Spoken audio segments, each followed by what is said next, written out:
सो भाई थामा मूवी कल ही थिएटर्स के अंदर रिलीज हो चुकी है। और भाई मूवी ओवरऑल मैं बोलूँ तो काफ़ी कमाल की और अच्छी है। आप इंजॉयबल इसे मूवी बोल सकते हो, एंटरटेनिंग है, आप आराम से इस मूवी को एंजॉय कर सकते हो, आपको कहीं भी बोर फील नहीं होगा।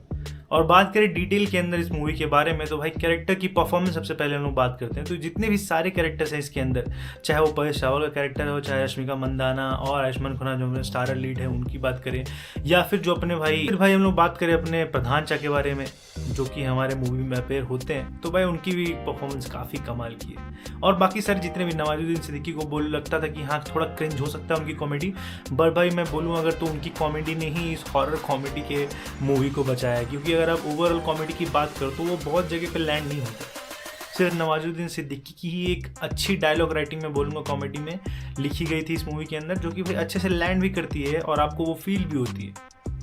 उसके अलावा भाई अपने परेश रावल भी इस मूवी के अंदर हैं, जो कि भाई किसी भी सीन को काफ़ी ही अच्छे तरीके से मोल्ड करके अपने तरीके से कॉमेडी बना सकते हैं। बट भाई राइटिंग इस मूवी की प्रॉब्लम है, जो कि भाई उतनी अच्छे से नहीं जाती है काफ़ी सारे सीन्स के ऊपर, स्पेशली कॉमेडी के ऊपर, जहाँ पे आपको काफ़ी सारे पुराने मीम्स का जिक्र होने को मिलता है जो कि भाई कहीं से भी रिलेवेंट नहीं लगती है।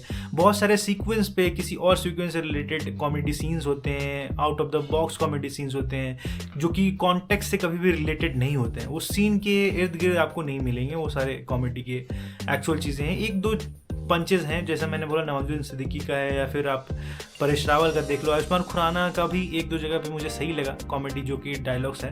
एक्टिंग पर भी काफ़ी कमाल की है, ऐसा नहीं आयुष्मान खुराना की एक्टिंग प्रॉब्लम थी, डायलॉग राइटिंग प्रॉब्लम थी। उनकी एक्टिंग भाई काफ़ी टॉप में रहती है। और डायलॉग राइटिंग में मुझे लगा मेनली जो उनकी कॉमेडी सीन्स है ना वो थोड़े से वेग हो जाते हैं।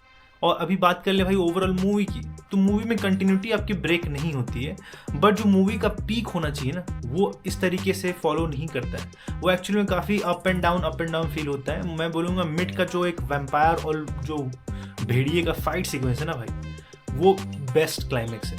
वो क्लाइमेक्स नहीं है, वो मूवी का मिड है, बट वो क्लाइमेक्स से बहुत ही बेटर है मैं बोलूँगा। और इसका पोस्ट क्रेडिट सीन वो भी काफ़ी कमाल का है, जिसके बारे में हम लोग बात करेंगे।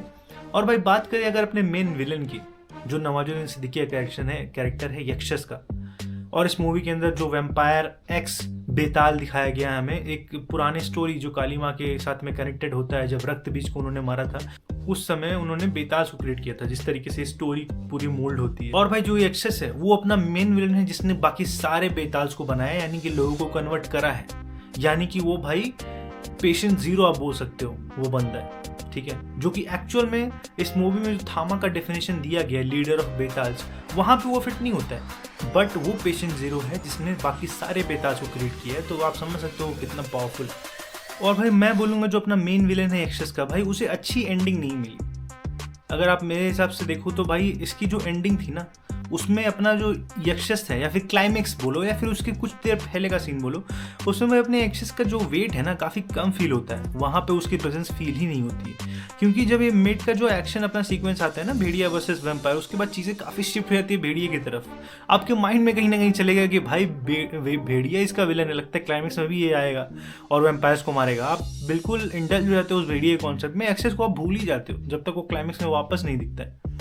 तो ये थोड़ा सा बेटर हो सकता था। मुझे लगता है एक कंबाइंड एफर्ट अगर हमें दिखाते कि भाई भेड़िया भी आया है, बिकॉज उससे भाई एक बूंद खून नहीं और भी ज़्यादा खून चाहिए बेताल का, ताकि वो और भी ज़्यादा पावरफुल हो पाए। सो उन्हें हंट करने आया है and somehow he understand the situation वहाँ पे, और वो आयुष्मान खुराना के साथ टीम अप करके एक्सेस को हराता, और वो एक्सेस भाई अपने पीक पे अगर दिखा पाते तो काफ़ी कमाल की एंडिंग हो जाती, जहाँ पे आप पोस्ट क्रेडिट सीन में भाई हो सकता है दिखाते वापस है कि यक्षस भाई अभी तक मरा नहीं है और उसे सरकटा आया है लेने, रिवाइव करता है और फिर दे विल टीम अप। ऐसा होता तो कुछ काफ़ी कमाल का मजा आता भाई, क्लाइमेक्स भी पीक कर जाती।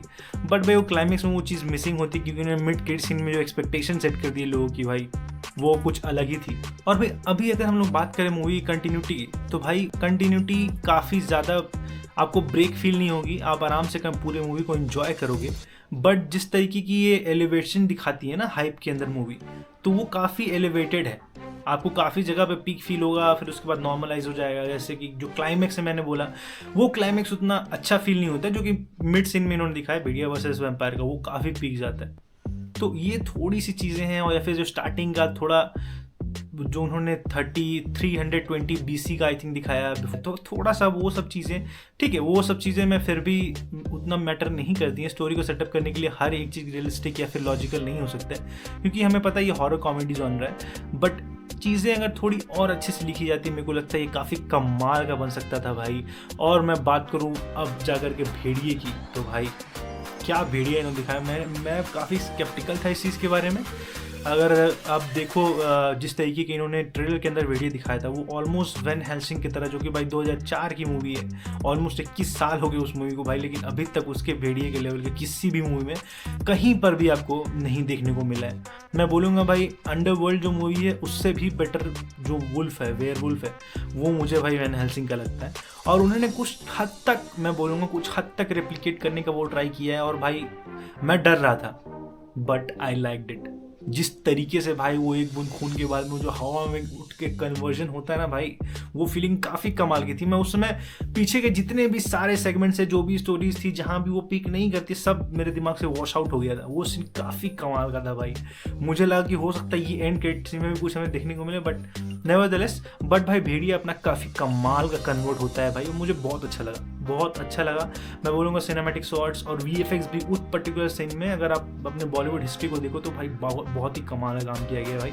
मेहनत दिखती है भाई। तो मैं चाहूँगा कि भाई इस कंटिन्यूटी को ये लोग कैरेक्टर के साथ में एटलीस्ट मेंटेन रखें अपकमिंग सीक्वेंस के अंदर। हमें भेड़िए का जो VFX है या फिर जिस तरीके से ये लोग पीक लेके जाना चाहते हैं, क्योंकि अभी भी कुछ कन्वर्जन आई थिंक उसके बाकी होंगे। जब वो फुल्ली बेताल का खून पी लेगा तो और ज़्यादा पावरफुल हो जाएगा। फिर वो किस तरीके का ट्रांसफॉर्मेशन दिखाते हैं उस पर भी मैटर करता है। आई थिंक थोड़ा बहुत ही होगा, बट आई थिंक अगर इसको ये लोग कंटिन्यू करते हैं और इसी इन्हेंसमेंट को कंटिन्यू करके इस तरीके के भेड़िया को आने वाले सीक्वेंस में भी अगर दिखाते हैं ये लोग, इसे वेयरवुल्फ को या फिर भेड़िया, तो भाई काफ़ी कमाल का होगा भाई। और मैं देखना चाहूँगा भाई, ये फिर से मैं देखना चाहूँगा वैम्पायर वर्सेस भेड़िए का फाइट भाई। इपिक है भाई, इपिक।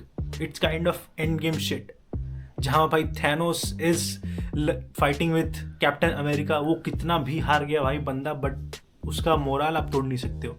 और वो बाकी सारे कैरेक्टर एक तरफ, बट वो जो 2 मिनट का सीन था ना भाई एंड गेम में, उस तरीके का मैं शॉट देखना चाहता हूँ सारे क्योस के अंदर भेड़िया और वैम्पायर का। पता नहीं हमें देखने को मिलेगा या नहीं, बट आई एम होपफुल। और ये मूवी भाई मुझे ओवरऑल काफ़ी अच्छी लगी। मैं नहीं बोलूँगा मैं डिसअपॉइंटेड हूँ, ये मूवी काफ़ी इंजॉयबल है। आपने नहीं देखी तो जाके देखो भाई। और आई थिंक अगर ये मूवी अच्छे से हिट होती है, जो कि बॉक्स ऑफिस अभी भी अच्छी चल रही है, तो आई थिंक इसका सीक्वल भी आएगा थामागा, जो कि जिसके लिए भाई मैं ऑब्वियसली एक्साइटेड हूँ, अब तो बिल्कुल भी हूँ। तो आप अपना ओपिनियन मुझे बताइएगा, आपने अगर देख रखी तो आपको कैसी लगी। क्या आप एक्साइटेड हो उसके नेक्स्ट पार्ट के लिए? क्या आप देखना चाहते हो भाई वेयरवुल्फ वर्सेस भेड़िए का फाइट दोबारा फुल फ्लेश्ड वे में? नीचे कमेंट में जरूर बताइएगा। मिलते हैं नेक्स्ट टाइम के लिए।